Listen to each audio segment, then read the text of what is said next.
The definition is pulmonary arterial hypertension resulting from disease affecting the structure or function of the lungs. This can result in right ventricular hypertrophy or dilatation, and which ultimately lead to right ventricular heart failure. Pulmonary arterial hypertension is sine qua non of cor pulmonale. Coming to this sixth old pulmonary hypertension symposium, it has made some minor changes, but most of the same. What the changes what they have made is in fourth part PH due to pulmonary arterial hypertension, they have included like peripheral pulmonary artery obstructions because of Alagille syndrome, that they have included in this fourth along with CTPH. And even this like what they call pulmonary hemangiomatosis, there are some minor changes with respect to this pulmonary vascular obstructive disease and pulmonary capillary involvement. That some there are minor changes. Apart from that, there are no major changes. Coming to the etiology of cor pulmonale, the cor pulmonale is because of chronic lung disease, which are grouped under COPD, which are because of mainly obstructive component, limitation of airflow, restrictive lung disease because of restriction component. That COPD obstructive component is FEV1 by forced vital capacity. If it is less than 70%, it is called as obstructive component. Whereas restrictive component, if the vital capacity, forced vital capacity, if it is less than 80%, it is called as restrictive lung disease. And the third component is because of poor ventilatory drive. Though the lung parenchyma or other chest wall structures are normal, but it's because of either upper airway obstruction or central apnea.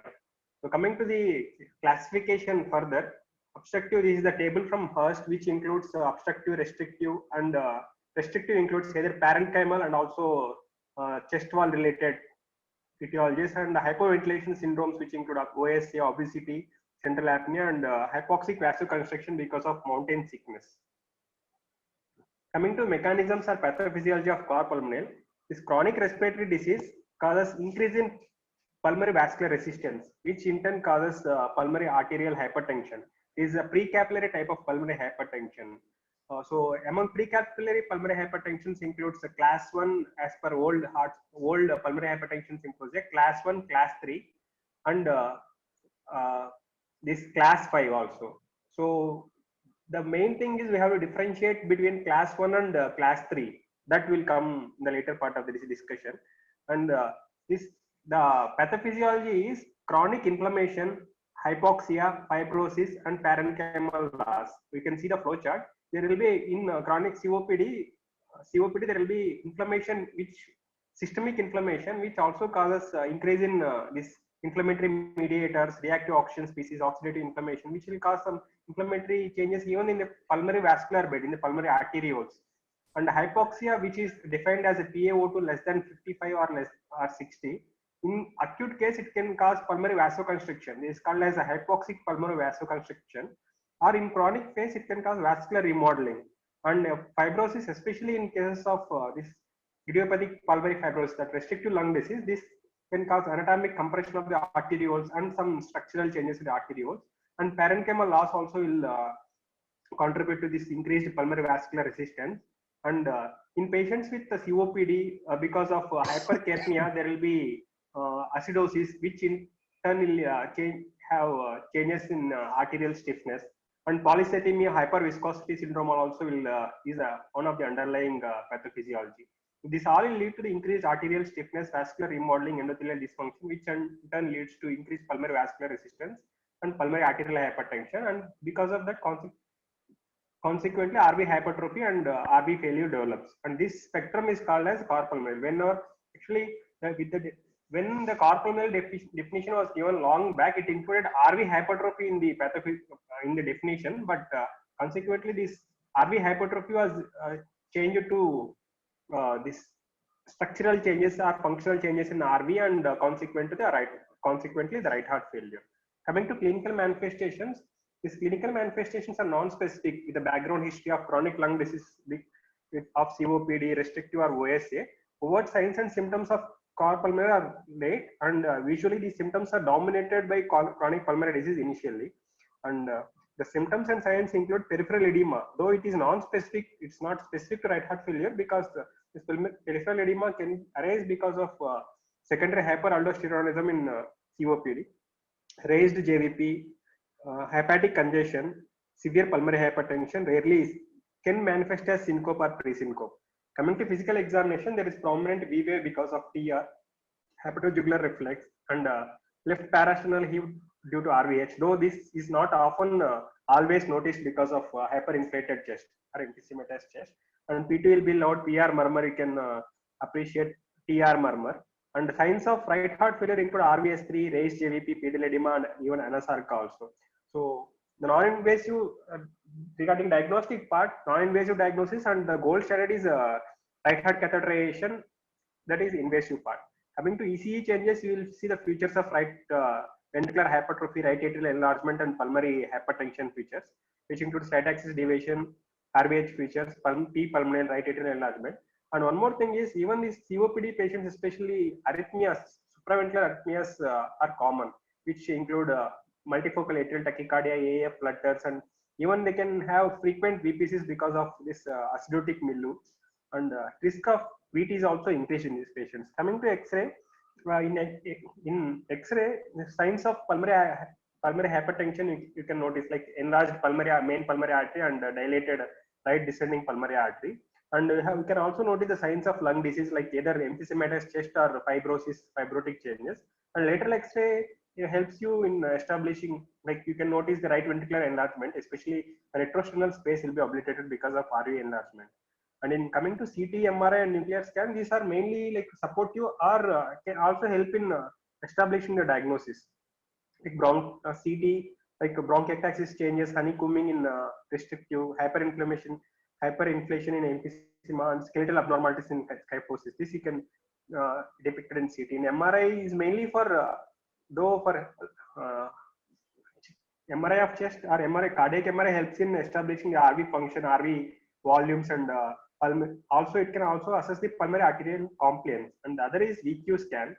And echo includes you have to assess the RV function and the RV diameters, PAPC. And one more thing is ratio of MPA to the ascending aorta. If it is generally it is between 0.9 to 1. If it is more than 1, it predicts pulmonary hypertension.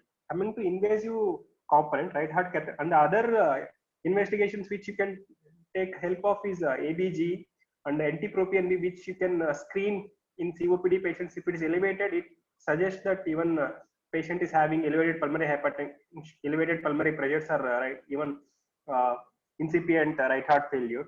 And other things are like all the supportive investigations, which includes like D-dimer. In case if you are to, in the background of like if you want to rule out CT chronic thrombopulmonary embolism, you can take help of D-dimers and these things. Coming to invasive right heart catheterization, it is a gold standard and it's not done routinely. The recommendation for right heart catheterizations are, it should be performed in patients with chronic lung disease with significant pulmonary hypertension suspected and managed. Like if you are going to do right heart catheterization, this should influence the management. Like either it should help if you are planning transplantation, or if he's being included in some clinical trials. That is what the class 1 indication is. But it may be considered in patients when there is a clinical worsening, progressive exercise limitation, gas exchange abnormalities.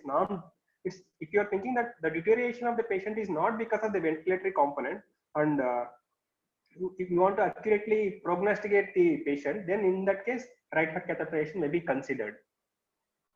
Coming to the definition of pulmonary hypertension in the context of chronic lung disease, 6th symposium has like defined as chronic lung disease without pulmonary hypertension, chronic lung disease with pulmonary hypertension, and with severe pulmonary hypertension. As we know that 6th symposium, this pulmonary hypertension as a, like there was some minor update, which has like mean pulmonary arterial hypertension was reduced from, the cutoff point was reduced from 25 to 20. That is because the patients between 21 to 25 had worse mortality or morbidity. Prognosis was worse compared to patients less than 20. So even this 20 to 21 to 24 was included in this diagnostic criteria. And one more thing is the normal pulmonary arterial mean pulmonary arterial pressure is 14 with a standard deviation of 3. So 14 plus 2 standard deviations is almost equal to 20. So this 20 cutoff was taken into account. And without pulmonary hypertension is defined as if mean pulmonary arterial pressure is less than 21, or in case if it is between 21 to 24, this pulmonary vascular resistance, it should be less than 3 Wood units. And even one more update in this definition of pulmonary hypertension is they have included this pulmonary vascular resistance in the definition criteria also. And in patients with pulmonary hypertension, it is defined as if it is between 21 to 24 with the PVR of more than 3 Wood units, or if it is more than 25. And when you define severe pulmonary hypertension is if mean pulmonary arterial hypertension is more than 35, or if it is more than 25 with low cardiac index, that is cardiac index less than 2 liters per minute per meter square. And this classification was done because patients with severe pulmonary hypertension, they had poor prognosis, and the chance of going to right heart failure was high compared to the patients with mild pulmonary hypertension. So this is the flow chart showing the diagnosis of pulmonary hypertension, when to suspect. Like suspicion is based on clinical testing, functional and imaging testing, X-rays, CT, and supportive is based on echocardiography, and gold standard is confirmation with right heart catheterization. And then you have to stratify the patients, whether group 1 versus group 3, because both group 1 and group 3 consist of pre-capillary components of pulmonary hypertension.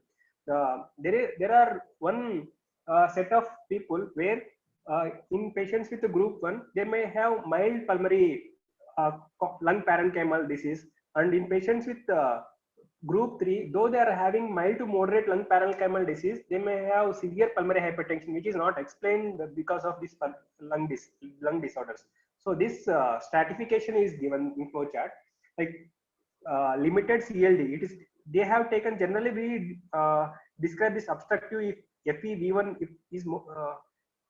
is less than 70, but they have taken as a 60 and 70 criteria. Even restrictive is defined as if FVC is less than 80, we define it as restrictive, and obstructive we define as FEV1 if it is less than 70, but they have taken a 10% less in this flow chart.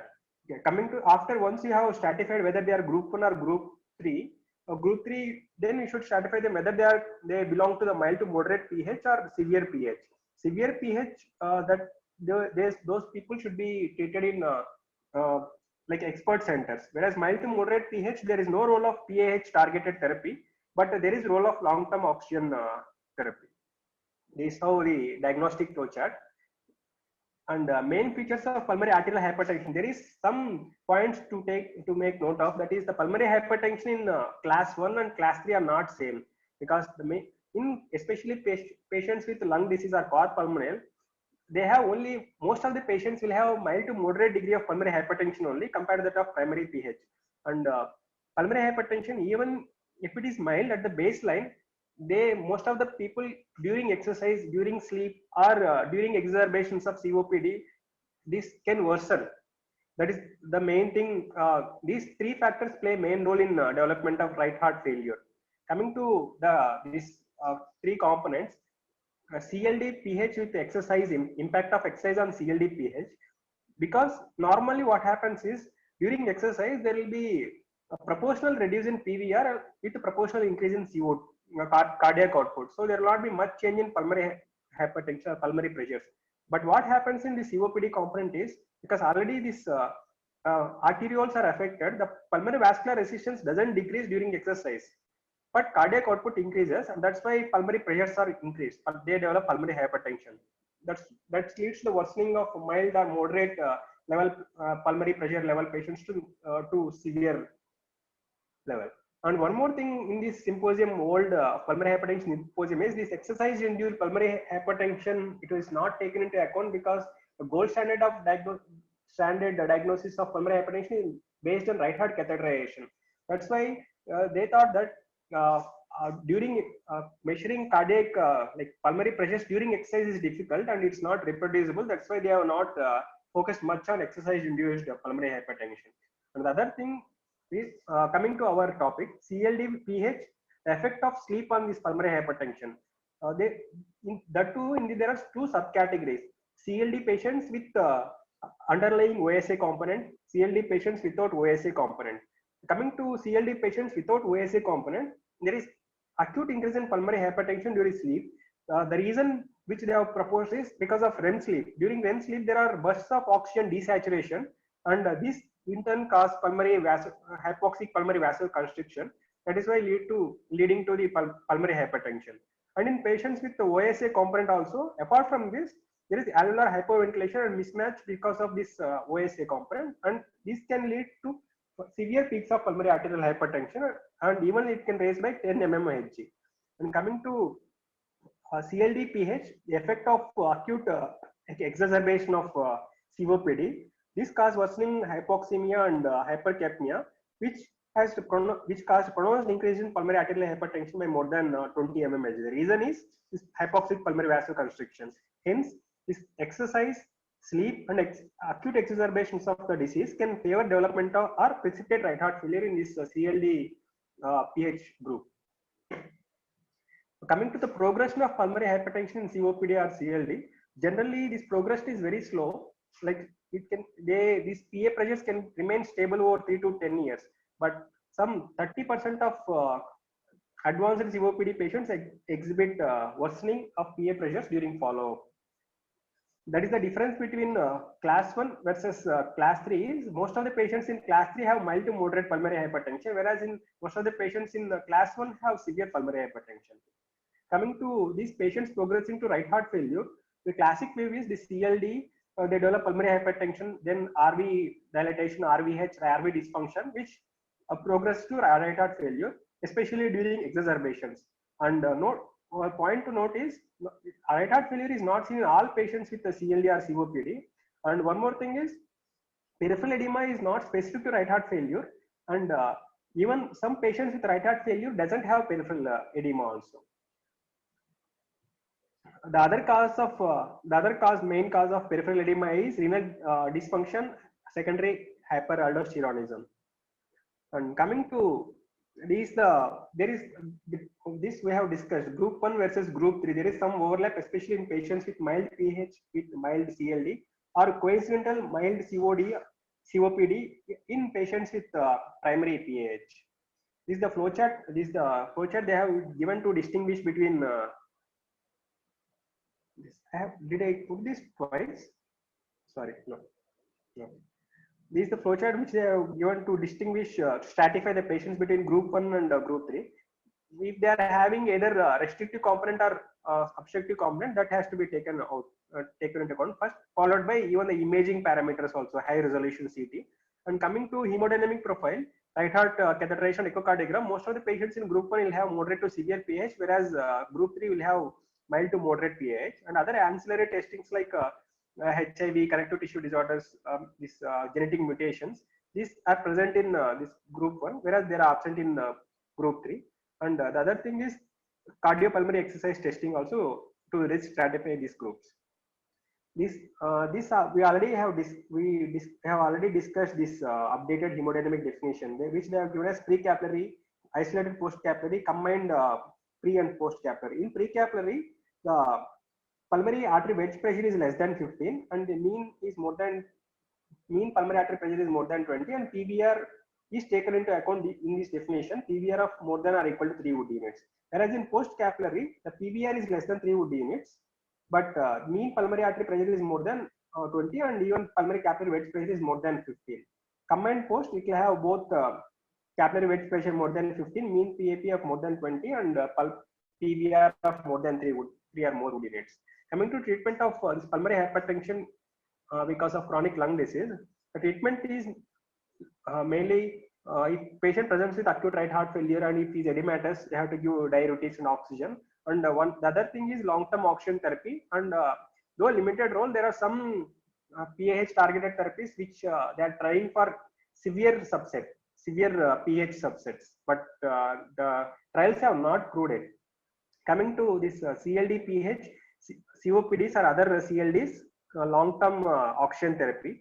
Hypoxic patients, especially COPD, it's beneficial. Most of the studies which they have conducted with LTOT is in COPD subset. The other subsets with ILDs, there are no studies, are very few studies. In patients, COPD patients and hypoxic, especially if PaO2 is less than 55 or 60, saturation less than 89, in those subset, if LTOT is given for 15 hours per day, prevented progression of this increase in mean pulmonary artery pressure. If it is given more than 18 hours per day, it produces slight decrease in mean pulmonary artery pressure. Whereas in patients with moderate desaturation, that is at rest, it is 89 to 93, or exercise-induced desaturation, LTOT does not provide this benefit in terms of survival or hospitalization. Other CLDs like idiopathic pulmonary fibrosis, no studies at all. This is one study, one bank study, COPD on supplemental oxygen in pulmonary hypertension, which was this pulmonary hypertension was defined by right heart catheterization. In pulse nitric oxide with oxygen versus oxygen alone, this endpoint was this PVR8 mean pulmonary artery pressures and this cardiac output improved, and there was no worsening hypoxemia. Coming to PAH targeted therapies in CLD PH groups, COPD first subset. Yeah. That long-term oxygen therapy. Regarding long-term oxygen therapy, is there any benefit in terms of like outcomes and like survival or anything else other than mean pulmonary artery pressure?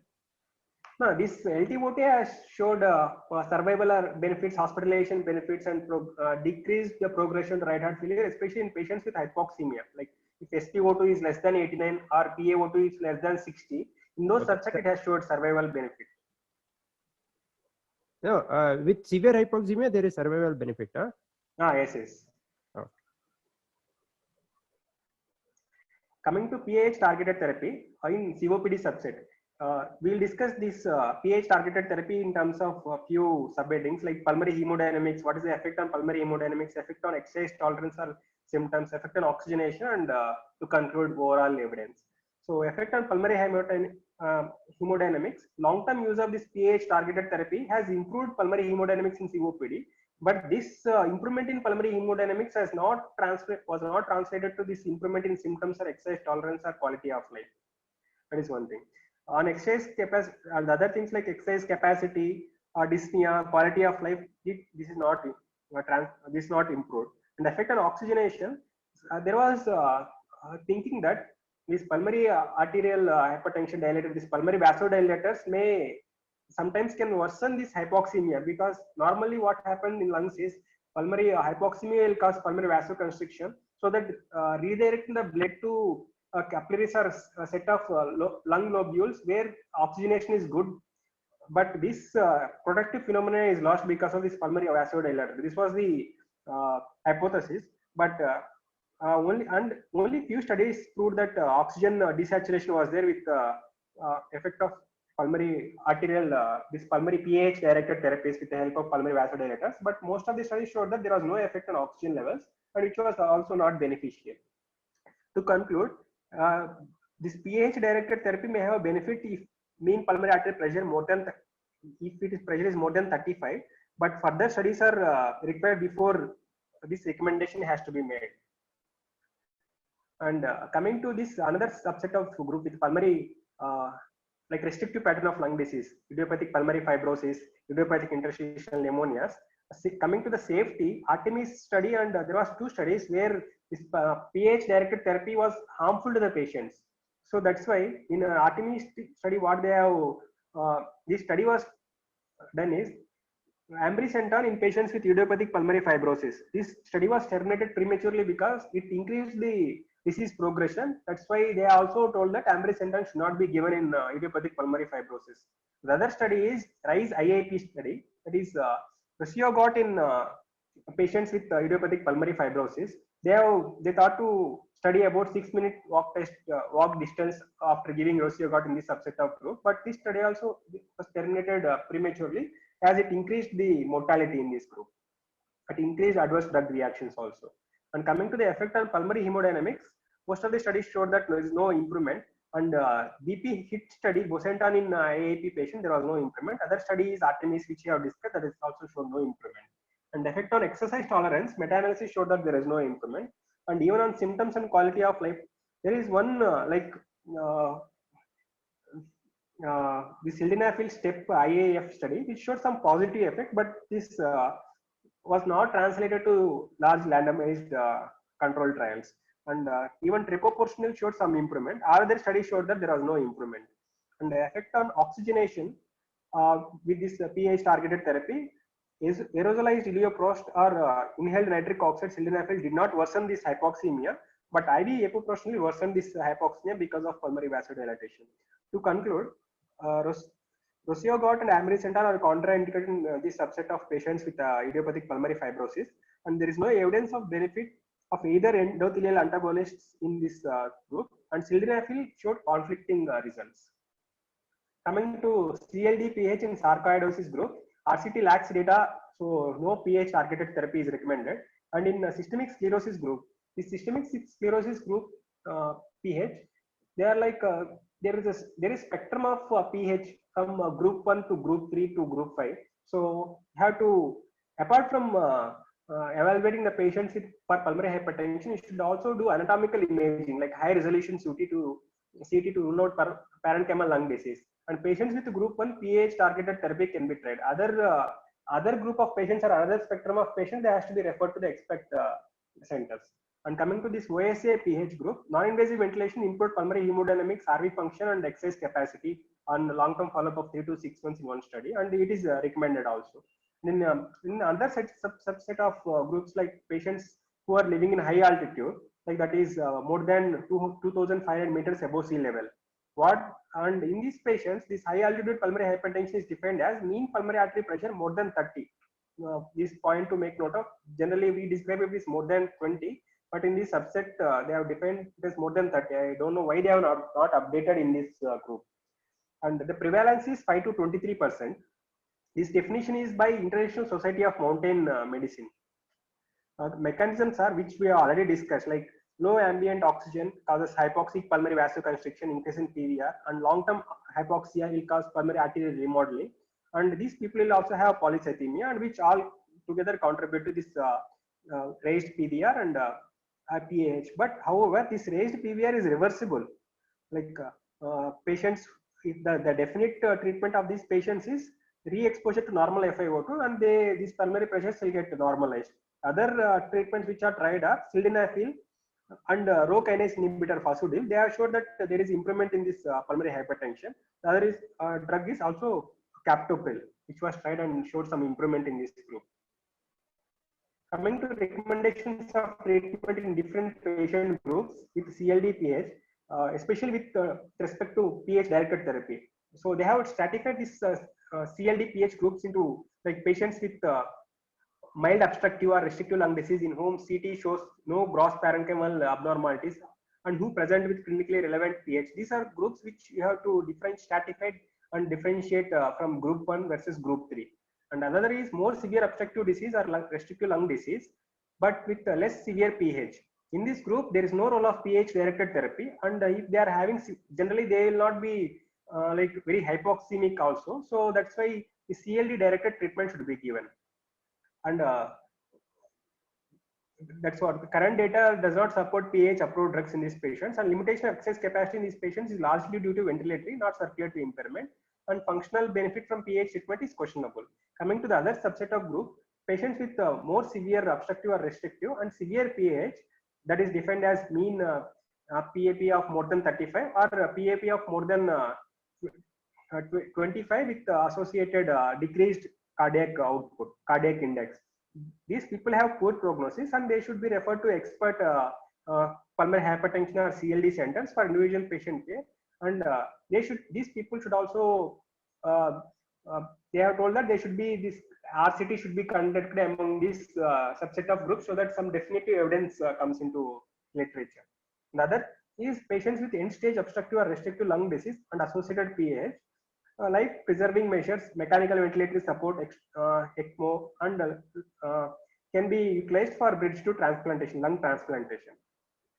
And prognosis, finally coming to prognosis, documented RHF, right heart failure, is indicator of poor prognosis. The level of PAP is indicator of prognosis in COPD. Mild PAH patients will have better survival compared to severe mean pulmonary artery pressures, and LTOT improves survival and right heart failure in hypoxemic patients with CLD-PH. And this is the treatment principle of carpulmonale. you should treat the underlying cause, and like COPD, whatever bronchodilator steroids or sarcoidosis steroids, sleep apnea, CPAP, and this positive pressure ventilation, weight loss, corrective surgeries. Pulmonary fibrosis, there are 2 studies which have showed some benefit in this group. Perfenidone and nintedanib, and the definitive treatment is lung transplantation, though the prognosis of lung transplantation is also not good compared to that of solid organ transplantations. And arterial oxygen supplementation if PaO2 is less than 60, loop diuretics if volume overload. You can consider if you are suspecting diuretic resistance, toracemide can be given with high dose, and PA specific therapies are unproven. Endothelial receptor antagonists are contraindicated in pulmonary fibrosis. That was Artemis trial and RISE study. Key points are whatever which we have discussed. These are summarized in some 6 points. So that ends my topic. Thank you.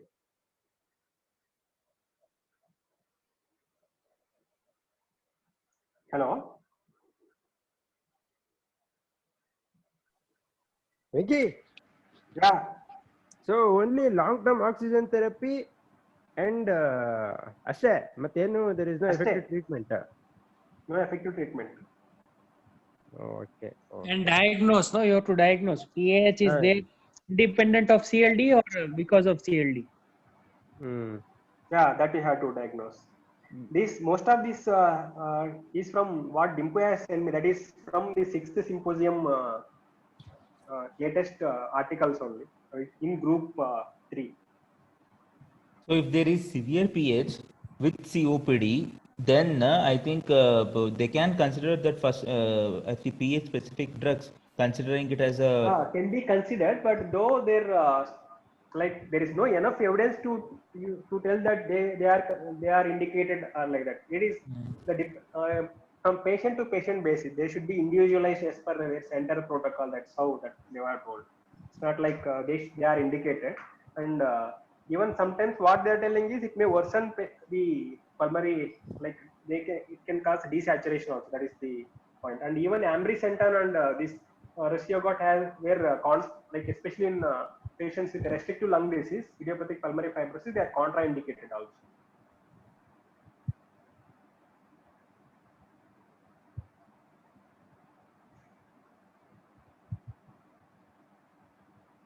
Hey Arun, ಅದು mountain medicine ಎಲ್ಲಿಂದ ಇದೆ? Mountain medicine, that is some International Society of Mountain, I don't know. They have given the definition. Okay. Wait, you want to do mountain medicine also? ಇಲ್ಲ, I was like first time something called mountain medicine ಅಲ್ಲ, ಅದಕ್ಕೆ I was like Yeah, this is like International Society of Mountain Medicine. International Society of Mountain. Okay.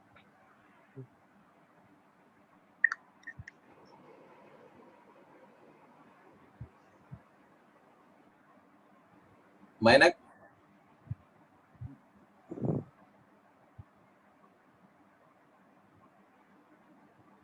ये माइनक कहाँ बीच बीच में जाके सो जा रहा है भाई? अरे I cannot share. I don't know why. You should update this Zoom app also.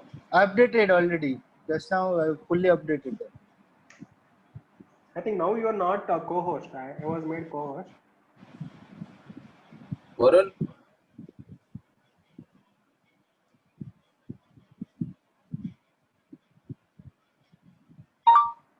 Mainak, Tell me.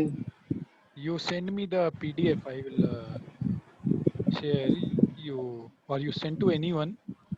Then you fix. nobody can share. That's a different thing. Nobody can share now. Mainak as a co-host. No, wait.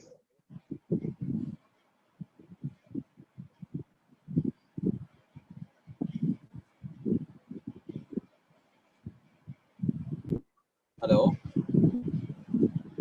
Hello. Venki, you make Mainak co-host. Mainak. How to make it? It is not coming. No, there is no option. There is no option. Only host can do it.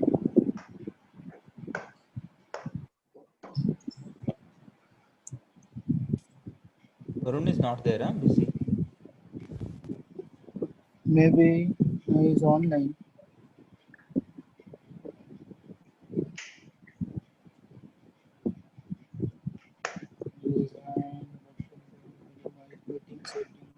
Okay, Manak, do one thing. You send to me that in WhatsApp so that I'll start sharing and you can present. Varun, One second. make Mainak the co-host, no? I think he's not there. No, it's again gone actually. Okay, I'll send it. 1 second.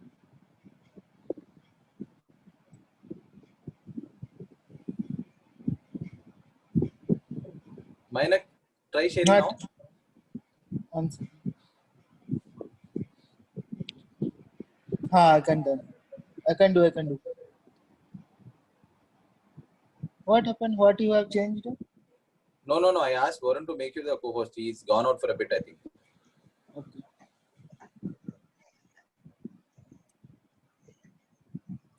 I'll start. Yeah. The Zoom has become a pain, man. Seriously, I don't know what's happening. Hello. So coming to the continuation of the discussion about RAS inhibition, the topic will be on RNA today. Mechanism of action has already been discussed, and mainly it is due to angiotensin II receptor blockage, and also the added effect of neprilysin inhibition, which increases the, which augments the naturally occurring neuropeptides in our ANP, BNP, and CNP in our body. So, and also ARB should be combined to prevent the effect of neprilysin inhibition on increasing the angiotensin II, endothelin 1, and these levels. So, coming to the basis of starting an RNA, there are different trials which have been made. The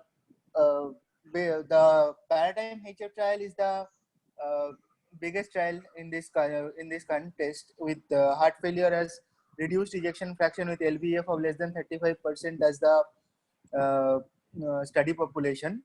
So study population in Paradigm HF were LVEF of less than 35%. They were symptomatic with NYHA class 2 to class 4 symptoms. There was increased NT-proBNP, or there is hospitalization for heart failure within last 12 months.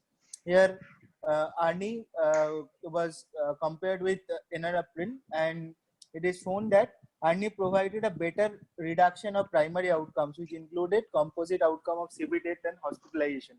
Coming to the individual aspects, it decreases CV mortality, it decreases fast worsening heart failure symptoms and admissions, and also it decreases all-cause mortality.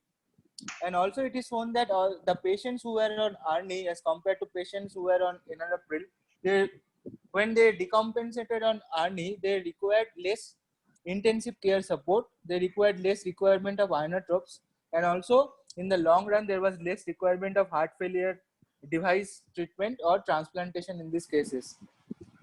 So and also if you do a subgroup analysis who have got high CV risk, there was less coronary events in patients who were on ARNI. Coming to the added benefit of better control of the glycemic portion in terms of reduction of HbA1c and less requirement of insulin therapy and OHA. So Paradigm HF trial proved the benefit of ARNI over AC inhibitors in the subset of reduced ejection fraction patients. Coming to when to start ARNI, whether we can start in hospital or we should start on an outpatient basis after discharge, the answer was given by transition trial, and 25% of these patients were AC inhibitor or ARB naive patients. Now they found that the target dose of ARNI can be achieved at 2 weeks only, and it was not different between the two groups of whether we start within hospital during or we do it at a outpatient basis, and there was no difference in adverse outcomes in these patients. Another thing is that whether NT-proBNP was coming down with ARNI, the answer was given by Pioneer HF trial, and here also ARNI was compared with enalapril, and the patients included is heart failure with reduced ejection fraction who were admitted for heart failure, and after stabilization both the drugs were started. Some treatment it can be treatment naive patients were also started directly on ARNI, and it was seen that there was a better reduction of NT-proBNP level at 4 weeks, and also the effect was continued at 8 months. And other markers of heart failure like high sensitive troponin T was also found to be at a lesser level with the use of ARNI. And here also there was seen that there is less rate of rehospitalization in this patient. Now, how to uptitrate the ARNI was given by titration trial, and the dose of ARNI was increased from 50 milligram BD dose to 200 milligram BD dose over a period of 3 to 6 weeks on an outpatient basis. And the study population included both ACE inhibitor and ARB naive patients also. And the patients who were hospitalized due to heart failure on ACE inhibitor or ARB, or they are whether they are also can be ACE inhibitors or ARB naive patients are also used. And ARNI was seen that ARNI was well tolerated during the uptitration process. Now, so there is a definite benefit over ACE inhibitor in this subset of patients with reduced ejection fraction in terms of decreased mortality and decreased need for rehospitalization, and decreased need for if hospitalized, decreased need for any intensive care or hospitalization or the inotropic support during hospitalization. So whether ARNI was beneficial in heart failure preserved ejection fraction, it was well described by Dimpu in which subset we should use the ARNI in this context of heart failure of preserved ejection fraction where LVEF of greater than 45% was defined. Now, one trial is that Paramount trial showed that there was a decrease in the NT-proBNP level in the subset of groups who were symptomatic with heart failure with preserved ejection fraction with a LVEF of more than 45%, and NT-proBNP level at the base was more than 400. So, and also ARNI showed there was a reverse remodeling in LA, decreasing the LA size and NYHA class in these patients. Now, but there is no proven with the recommendation still doesn't include ARNI as a group to start ARNI in this group of patients with heart failure with preserved ejection fraction. Now, coming to other perspectives of ARNI, it is whether there is any remodeling on the arterial stiffness. It was seen in parameter trial, and hypertension in elderly patients were used with age greater than 60 years, and pulse pressure of more than 60 millimeter of Hg was included. And ARNI was studied against the drug olmesartan, and it was seen that there is a role of ARNI in decreasing the central aortic blood pressure, and 24-hour ambulatory BP recordings was also stabilized, and it was more in favor of ARNI as compared to olmesartan in this group. Coming to the remodeling effect of ARNI, it was given by PROVE heart failure trial, and LV and reduced ejection fraction patients were used, and there was decrease in NT-proBNP, LV end diastolic volume index, and LV end systolic volume index in these patients. And also whether secondary MR in these patients with heart failure with reduced ejection fraction, it improved with ARNI or not. It was studied in PRIME heart failure study, and ARNI was compared with valsartan in this group, and there was greater reduction in LV end diastolic volume and improvement in secondary MR in these patients. So the side effects of ARNI are similar to that of ACE inhibitors, and it included hypotension, hyperkalemia, angioedema, and renal function deterioration. And particularly, it was seen in paradigm heart failure trial that renal function though deteriorated in ARNI group also, but in the long run, there was a better profile with the ARNI group as the renal function stabilized on ARNI better than enalapril, and the effect was that maybe there was an increase in the relative cardiac output which improved the renal function in this setting and led to stabilization of the renal function in these patients. Now, overall recommendation of the ACE inhibitor, ARB or ARNI according to the guidelines, it is seen that all the three medicines are class 1 recommendation, and AC inhibitors, ARNIs are the first line drugs, and ARB as the second line in this RAS blockade. When they are AC inhibitor intolerant, we should use ARBs. Now, these AC inhibitors should be used as with a class 1 indication with the patients with heart failure with reduced ejection fraction, and ARBs can be used if they are AC inhibitor intolerant with class 1 indication. If ARBs are used as a first line drugs, particularly in the patient who are on ARB, we don't want to change the ARB to AC inhibitor, it becomes a class 2A indication to use ARBs as a first line drug as an alternative to AC inhibitor in these patients. The ARNI group was also included as a class 1 recommendation with the patients of heart failure with reduced ejection fraction.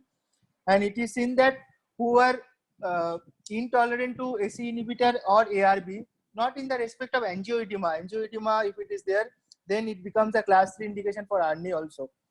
Who are intolerant to AC inhibitors and ARB, it is seen that the replacement by a ARNI group of drug is recommended to further reduce the morbidity and mortality in the patients of heart failure with reduced ejection fraction who are symptomatic with NYHA class 2 and class 3 symptoms. And the class of recommendation is class 1. Now, if the combination, if a patient on heart failure of reduced ejection fraction who are already on AC inhibitor, but they are persistently symptomatic, whether addition of ARBs in this group are given as a class 2B indication, but it should be noted that a combination of AC inhibitor, ARB and spironolactone should not be combined due to high risk of hyperkalemia in these patients, and this combination of these 3 drugs is class 3. And we all know that with AC inhibitors, ARNI should not be concomitantly used, and there should be a washout period of minimum 48 to 72 hours who are in the patients who are on AC inhibitors, and we are planning to start ARNI. Mainak, I expect basis, no, on molecular basis once again. Like why ACE inhibitors should have washout period of 24 hours to start on ARBs? One thing is that in AC inhibitor, it does 2 things. One thing is that it decreases the conversion of angiotensin 1 to angiotensin 2, which is the beneficial effect. Also, AC inhibitors also causes inhibition of kinase 2, which is required for metabolism of bradykinin. So with bradykinin, what is that there is an increased chance of hypotension in this patient as the bradykinin level will go up. And also bradykinin through stimulation of substance P actually precipitates angioedema. So more chance of hypotension and more chance of angioedema will be seen in the patients if we don't give a washout period for the 40 to 72 hours and directly start ARNI in these groups. This is for which group you are telling? Changing from AC inhibitor to ARNI. Why 36 hours? No, that was 48 to 72 hours. 36 hours content. Minimum 48 hours you have to give. I mean, minimum is 36 hours. No, 36 Minimum hours, 36 hours, but yeah, 2 days. But minimum is 36 hours. Is there anything for other way around while changing from RNA to AC inhibitor? It's the same. I think same only. Same things will apply. You should not give both of them together because they will cause profound bradykinin. Okay, that is also 36 hours only. But they won't recommend, no. Yeah, So it won't find usually won't happen. Rarely in some situations of financial constraints, something like that. ARBs you don't have to give any gap, na? No. ARB you continue. can continue. There is that ARB effect mainly. The bradykinin effect is not there in the ARB. Both beneficial effect and both the side effect. Bradykinin is both beneficial in these cases also and also causes side effect. Correct. and if we that Tell me. if we combine AC inhibitors with neprilysin inhibitor, then again it will elevate the bradykinin levels. No. There will be more chance of hypotension and angioedema. That is the thing now that why ARB should be combined. Neprilysin only inhibition can also help is beneficial. Why ARB should be combined is that neprilysin in the enzyme neprilysin, that is, it is also metabolizes the angiotensin 1, angiotensin 2, bradykinin, and endothelin 1. So if we give only neprilysin inhibitor, the angiotensin 2 level will also rise.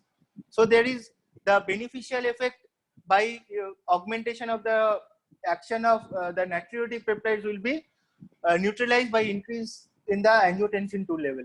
So you have to combine ARB to prevent this effect of angiotensin 2 in these groups. The same effect can be also got if we give AC inhibitor. That if we give AC inhibitor, then also angiotensin 1 will not convert to angiotensin 2. But there is an added effect that the bradykinin level will rise in these patients. So more hypotension, more angioedema will be there. So you should not combine AC inhibitor with a neprilysin inhibitor. Rather, better to combine a ARB with a neprilysin inhibitor.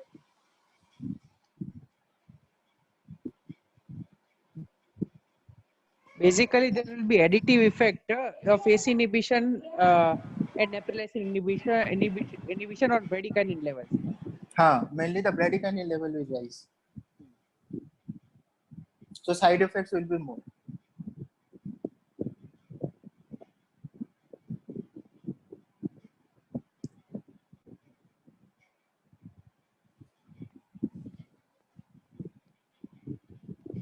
Should I continue? Any doubt? Anything? Continue. Yeah, go on. Okay. So heart failure with preserved ejection fraction, where lies the role of this RAS inhibition? It is a class 2A if the patient is hypertensive, where AC inhibitors and ARB are used as anti-hypertensive agents.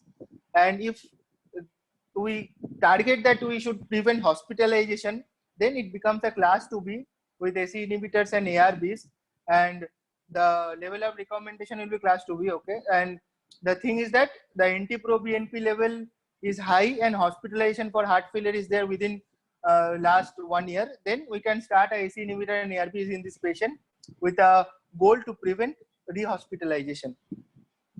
Maybe started.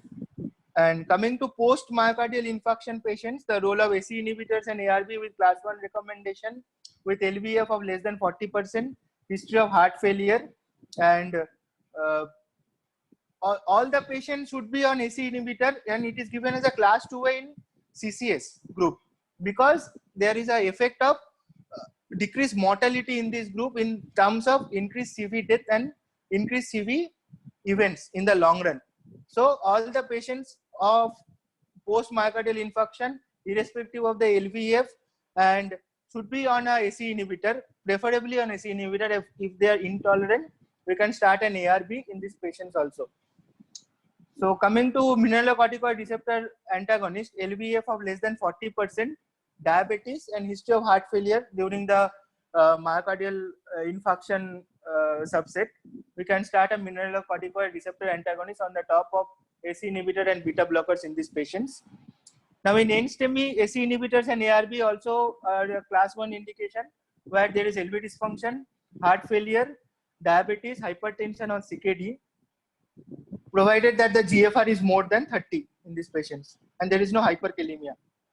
And in chronic stable angina patients, AC inhibitors and ARBs are class 1 if there is LV dysfunction, heart failure, diabetes, hypertension or CKD, and it is used as a class 2A in these patients of stable ischemic heart disease or any patient with vascular disease to prevent CV risk of CV mortality and increase CV events in the long run.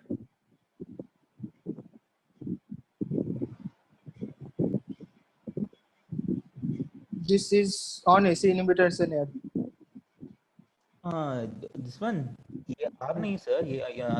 Directly we can start without using AC inhibitors also, no? Definitely. That is class 1, no? That is also class 1. That is class 1. Treatment naive or on treatment patient, if there is, we want a benefit of increasing mortality, and also if on a patient on AC inhibitors is having rehospitalization, there also ARNI, we should switch over to ARNI to prevent rehospitalization. Better in our countries, if the patient can afford, we will start an ARNI in a patient with reduced ejection fraction. And so that if they can afford the drug. And long term, no, not that 1 month or 2 months the funding should be given. It should be given for minimum of 6 months to have this benefit.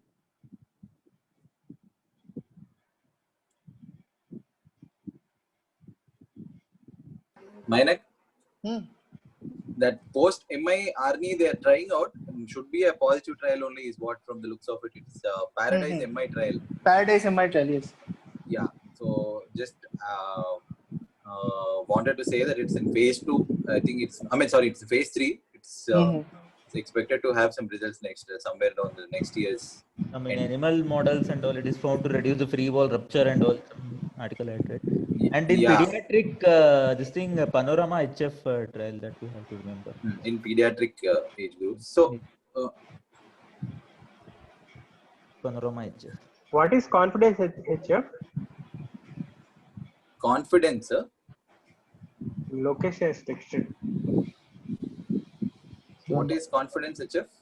Lokesh? Hello? I think it's about escalating and de-escalating. Not sure. Lokesh? Hello. I don't remember exactly what it is, but I just remember the name. Maybe it is related to erectile dysfunction in patients with heart failure with reduced ejection fraction. It decreases the incidence of erectile dysfunction also. That is, the results are not yet out. Which one reduces? Erectile dysfunction. Yes. ARNI? Yeah. Oh, cool. Okay. Mainak, you want to tell about that counter regulatory also if you're done? Better you tell. Better. I went through it, but okay, just put up that picture. I can tell from this. Okay. Do you have that article I have. About SARS? I mean, this thing also, COVID also? No, COVID I have not available. Okay.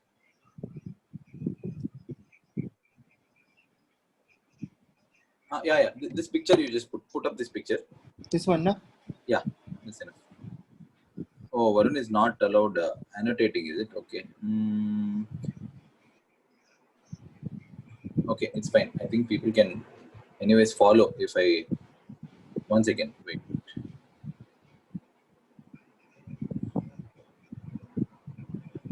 Shade screen. Okay, it's not there here. Okay, anyways. So, I just wanted to tell about one recently being talked about concept because of SARS, I mean COVID. So it is counter-regulatory RAS pathway. So what is this counter-regulatory RAS pathway? So since I don't have a pointer, I'll tell you about the steps. So the first step, as we know in classic RAS pathway, it's angiotensinogen. So angiotensinogen is acted upon by renin and it's converted into a 10 aminopeptide molecule. So that protein has 10 amino acids. So as you can see there, so it's a decapeptide. So from there, ACE is a dipeptidase, and remember, we'll just follow this vertical picture down first. So angiotensin 1 is 10 molecules. Then ACE is a dipeptidase, so it removes 2. So it converts it into angiotensinogen 2, which we all know. And angiotensinogen 2 actually acts on various receptors, but predominantly AAT1 receptor. So most of the vasoconstriction, the increase in BP, the fibrosis, the untoward effects, everything, as we can see, is an effect of angiotensin 2 on AT1 receptor, which is why we have ACE inhibitor, and also which is why we have the angiotensin 1 receptor blockers. So losartan, olmesartan, all of them have angiotensin 1 receptor. Minus zoom out, no? Yeah. So if we minus just leave the picture unzoomed only. I think yeah. Okay. Yeah. So now what they have found was that where does this so along with ACE there is one more angiotensin converting enzyme called as ACE2, which is actually a monopeptidase. It's not a dipeptidase. So when it acts, it removes only one peptide. So I told you that angiotensinogen 1 has 10 peptides. So when it is first acted by ACE2, it gives angiotensin 9 peptides, so which is otherwise known as 1 to 9. So That is the first molecule in counter-regulatory pathway. And this 1 to 9 is again acted upon by the dipeptidase, which is a routine ACE, to remove two peptides, which is making it a septapeptide, which is angiotensin 1 to 7. So why do we need to know all these numbers? And also one more oblique arrow which you can see here is that our neprilysin converts the angiotensin 1 by removing 3 peptides directly to angiotensin 1 to 7 also. So what is the importance of this angiotensin 1 to 7? Is it is a protective hormone. So Dimpu. Yeah. There's lot of background this thing, I think wind or something from your end. Can you just Mainak and Venkatesh also unmute Allah. Mute. There's lot of disturbance. Okay, one second. Is it at my end? I don't. I'm not sure. Mainak. Not sure. Someone's. Mainak said. Okay, I muted Mainak. I'm clear now. Yeah. Good. Okay. So just so we were talking about the counter-regulatory RAS pathway. So counter-regulatory RAS pathway starts with 9 peptide molecule, which is angiotensin 1 to 9, which is acted upon by a dipeptidase, which is normal routine ACE, into angiotensin 1 to 7. So angiotensin 1 to 7, why is it important? Is that it acts on AT2. AT2 has almost a flip side action of AT1. As you can see here, it reduces blood pressure, it causes increase in vasodilatation, it reduces fibrosis, it reduces inflammation, it is cardioprotection, and also increases natriuretis. So what they have found, and also it acts on a MAS receptor. MAS receptor again has a lot of positive effect, which is basically everything what you would like to have in a patient who is having a increased decreased in an improved outcome. So we know that these are all the changes which are essentially seen in a patient with heart failure, where you will have increased inflammation, increased hypertrophy, increased fibrosis, decreased baroreceptor sensitivity, and decreased NO. So all these are reversed by these two receptors. So this was the new concept. So why do we need to know about this angiotensin 1 to 7? Is that what they have found is that angiotensin 2 levels, so which is a byproduct of angiotensin, which is a byproduct of angiotensin 1, when acted upon by ACE, like let's say we block ACE inhibitors at the second step, where you will lead angiotensin 1 to build up, and angiotensin 1 is more available to be acted upon by ACE2 and neprilysin to be converted to angiotensin, the counter-regulatory RAS pathway. That's one. And the angiotensin 2 itself has a negative feedback mechanism on this angiotensin 2 receptor. So this AT2 receptor is also called as a ACE2 receptor. So which is what has been being talked about when we are talking about a COVID, or be it even the original SARS infection. So what they found, what was the hypothesis? Why was there a concern with use of ACE inhibitors and ARBs in patients with SARS? So before that, we need to understand that in patients, when they have found this was one of the mechanisms for cardioprotective effect of, and also reverse remodeling effect of ACE inhibitors or ARB, or also for MRA, mineralocorticoid receptor antagonist. So what they have found is, if you use ACE inhibitor, like I told you, there is more angiotensin 1 to convert to this counter-regulatory RAS pathway. That's one. But what happens if you use an angiotensin 1 like losartan, olmesartan, so angiotensin receptor blockers. So because the AT1 receptor is blocked, angiotensin 2 is more available again to be converted into this counter-regulatory RAS pathway. And mineralocorticoid has a action. Basically we know that AT1 action is what causes the increased production of mineralocorticoid. So when you block the receptor, then it has a negative feedback, and it again inhibits the AT1 receptor itself. So what they have found is, in all the patients whom they have given ACE inhibitors, ARB, and also mineralocorticoid receptors, there was upregulation of this AT2 receptor to meet the demand of increased conversion and increased availability of angiotensin 1 to 7. So then, which is why the hypothesis or speculation started that when the initial SARS virus came itself, the SARS-CoV-1, SARS-CoV-1 coronavirus 1, they found that it gains entry into the cell. Basically, it enters through the lung epithelium, binding to these AT2 receptors.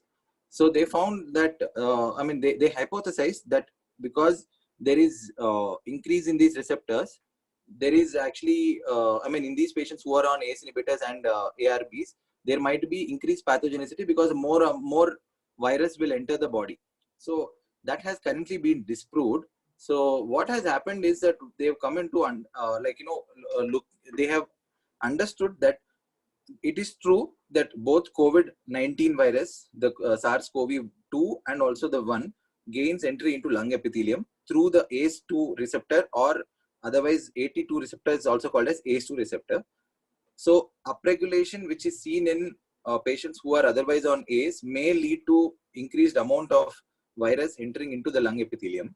But they have found that the entry does not actually equal to pathogenesis. But however, one interesting phenomenon happens, which they have found now, is that once the SARS enters into the epithelium through this AT2 receptor, it causes its own receptor degradation. So in all the cells where the virus has entered, it causes a chemical mediated receptor endocytosis, basically. So what it causes is it autophages its own receptor, and that is a protective mechanism to prevent the other strains from attacking it. That's what they say is a viral behavior. But what it does is that as it has gained entry into the cell, into the vesicle, in the form of a vesicle, it releases its own viral particles, proteinaceous material, and it causes autophagy of the AT2 receptors. So they have found that after SARS-CoV infection, the AT2 receptor, as compared to baseline, post-infecting the cells have lesser prevalence of AT2 receptors, or lesser availability of AT2 receptors for the normal angiotensin 127 to even bind. So, so they found that two things. One thing is that just based on entry, it is not going to cause virulence.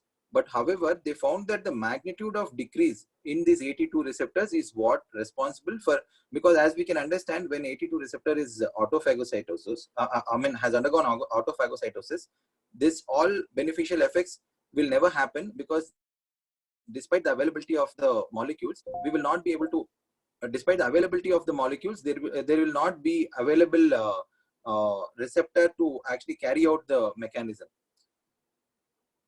Hello?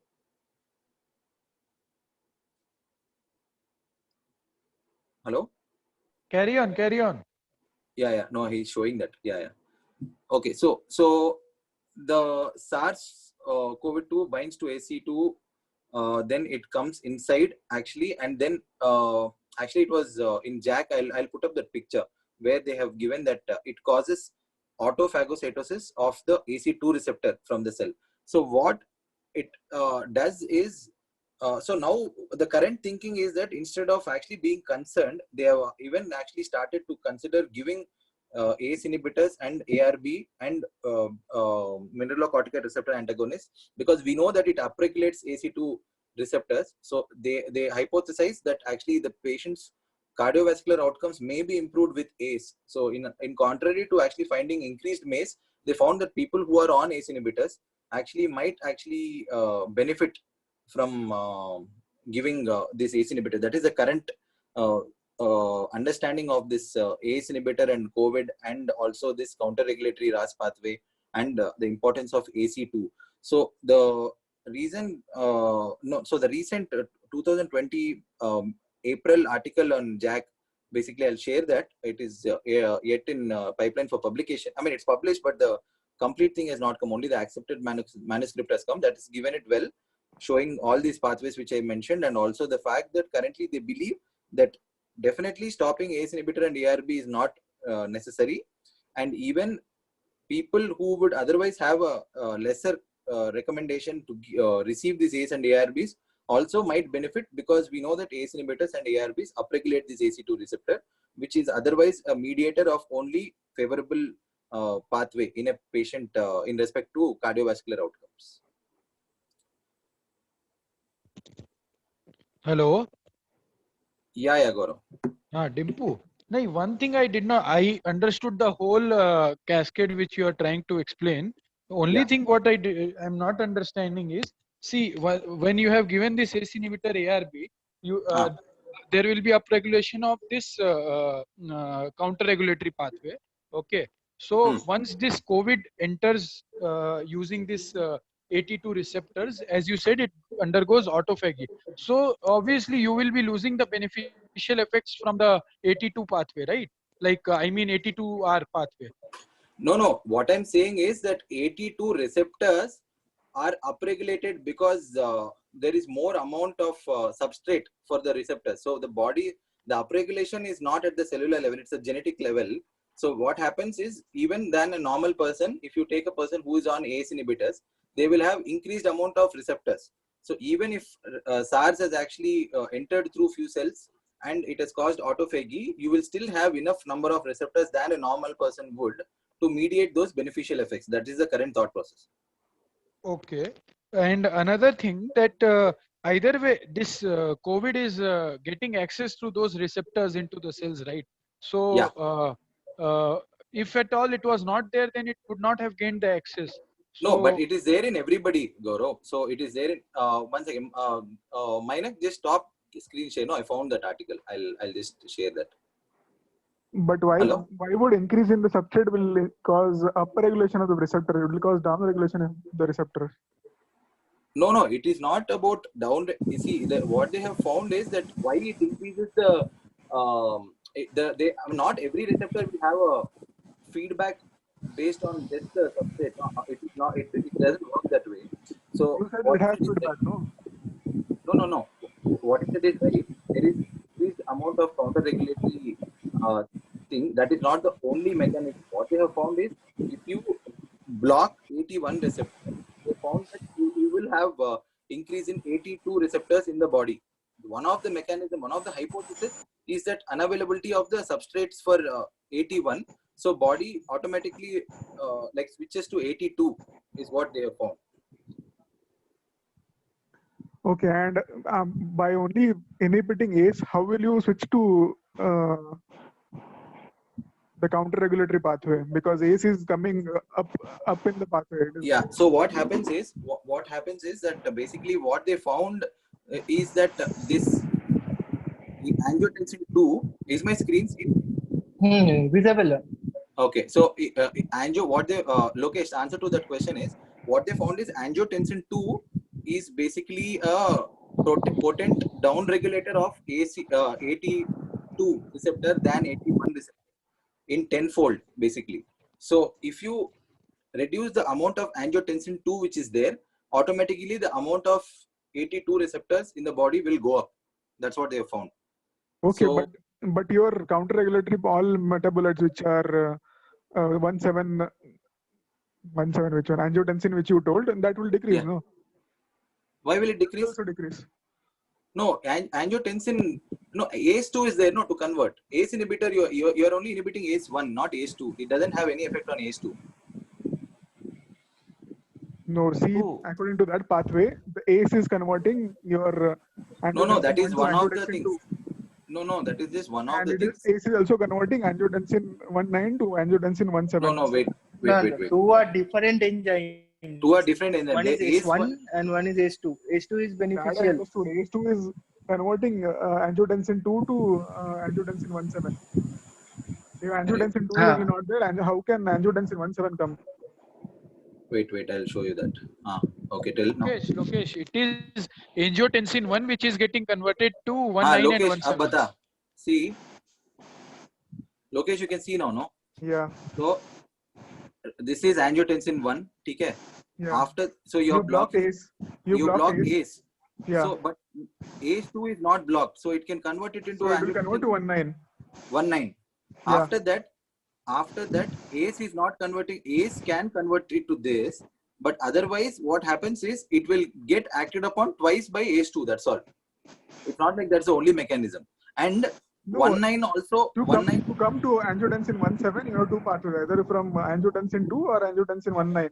No. What Both I'm you're saying. blocking. I'm telling how from where angiotensin 1.7 will come. No, listen. So angiotensin 1.9 also has an action on AT2R. It is not just this one. Depending on where you have blocked it here in the distal pathway, you will so much of counter-regulatory RAS pathway will go up. So unlike angiotensin 1, angiotensin 1.9 has an active moiety which can act on the ACE2 receptor, but it does not have any effect on the this thing they say like MGRD. This is a mass gene related gene differentiation protein basically. What is it called? G protein coupled receptor, mass related G. So they say that it doesn't have an effect on this, but this has a direct effect on both this and this. So both are counter-regulatory hormones in their own amounts. Depending on where you have blocked, you will get angiotensin 1.9. So angiotensin, the answer to that question is angiotensin 1.9 itself can convert into this. Okay. Another thing they have told now that angiotensin 1.9 and 1.7 will act on the will act as a competitive inhibitor for angiotensin 2 on that AT1 receptor, and the effect is that the as it is a negative as it is a competitive inhibitor, so angiotensin 2 will not act, and the effect of this in this angiotensin 1.9 and 1.7 is that it will not stimulate the downstream pathway. It will just block it.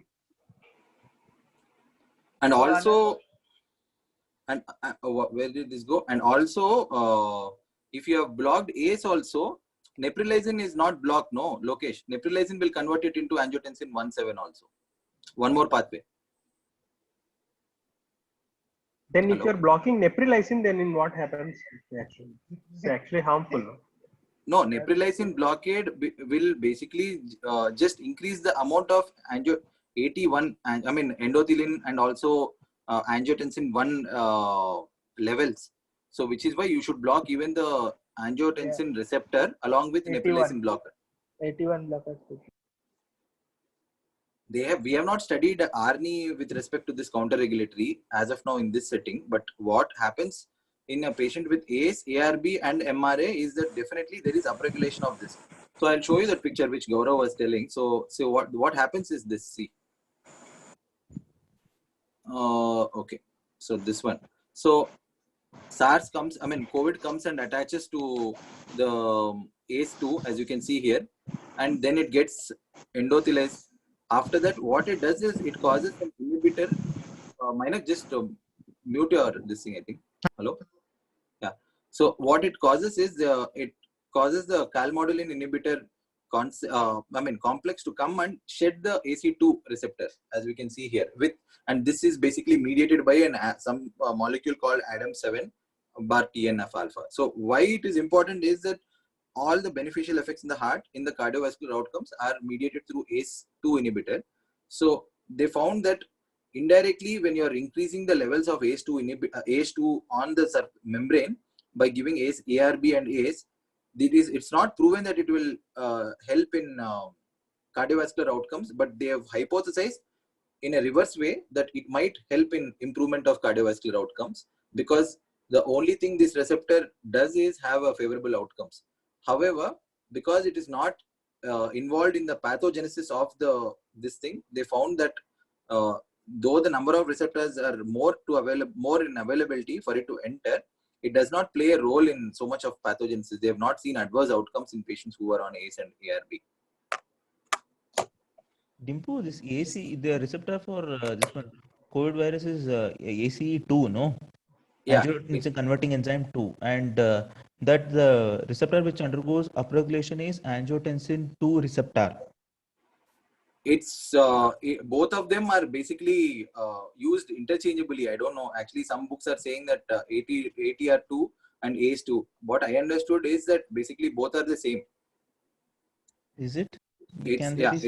One is enzyme, one is converting enzyme, and one is no. receptor. There is.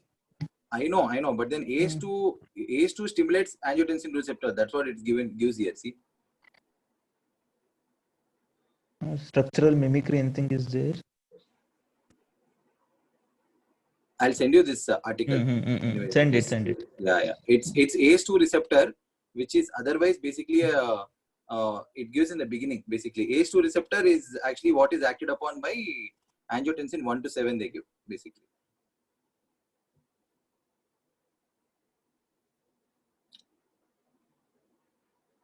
That ACE2 is a combined name for this upregulation. Whole angiotensin 17, 19, whole combined, they are telling it as a ACE2. Dimpu, who is doing this COVID in CVS topic? Huh? No, we are basically planning to have it as a seminar. Okay. What are the like any like good articles are there from JAC or yeah, very good ones. Yeah. They are there. Okay, can you put up a group? 2:30 to 4 p.m. class. What? Seminar means 2:30 to 4 o'clock class. Yeah. Ma'am said she'll allot it to some junior. I think they should do an okay. I mean, they will be able to tell us what is necessary to give in the exam. By junior, it can be allotted to some consultant. Why consultants काम नहीं करते? When are you going to come into consensus? When are you going to come into this thing about that?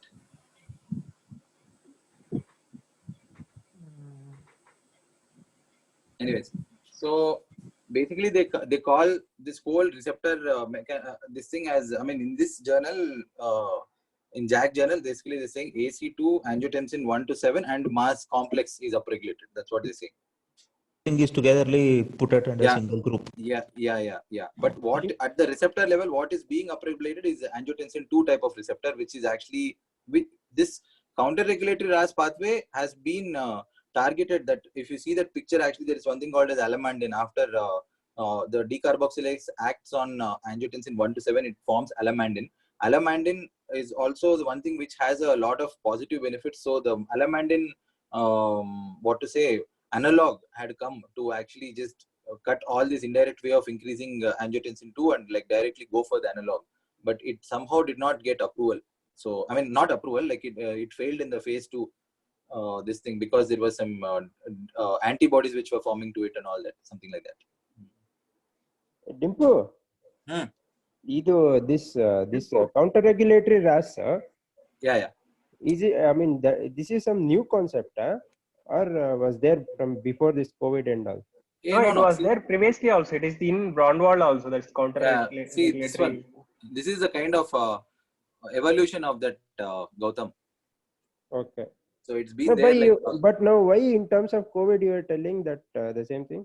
Like, because I told the counter regulatory, though they were actually talking about ACE2 and its increased benefits, ACE2 being a mechanism for it to actually, I mean, ACE2 receptor being a mechanism for the COVID to enter is actually being called into concern, no? Because ACE2 receptors are elevated in people with people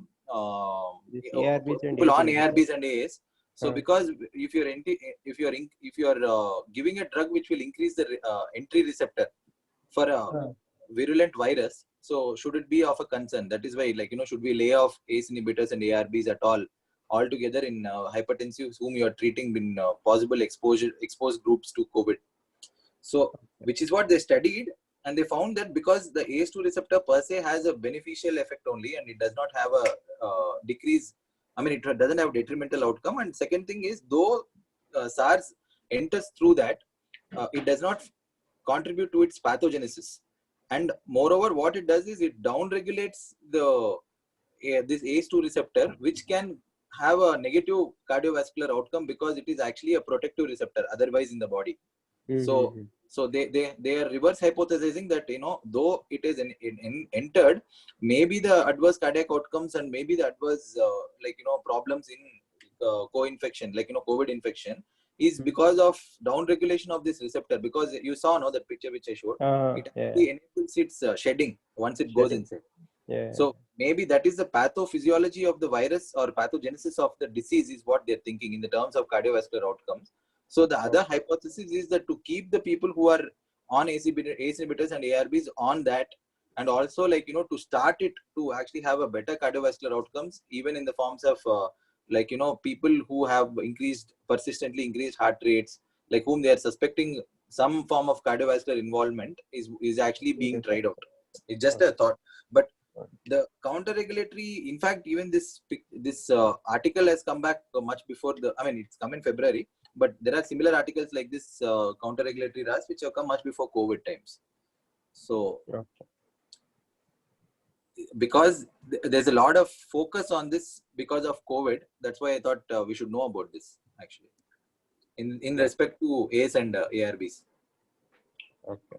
So conclusion is you might use ACE inhibitor for Conclusion is that you should not of COVID infection. You it's not for, you should not stop. There is no evidence to say that there is of any concern, and in fact they have discovered that this can actually have a favorable outcomes in terms of actually preventing its worse pathogenesis, basically, like upregulating the AT2 CV outcomes.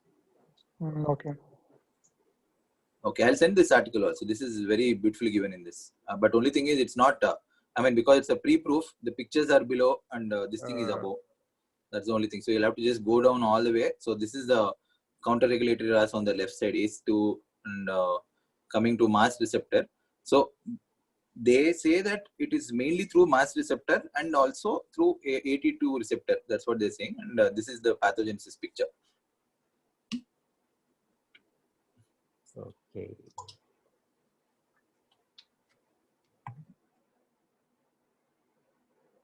Okay.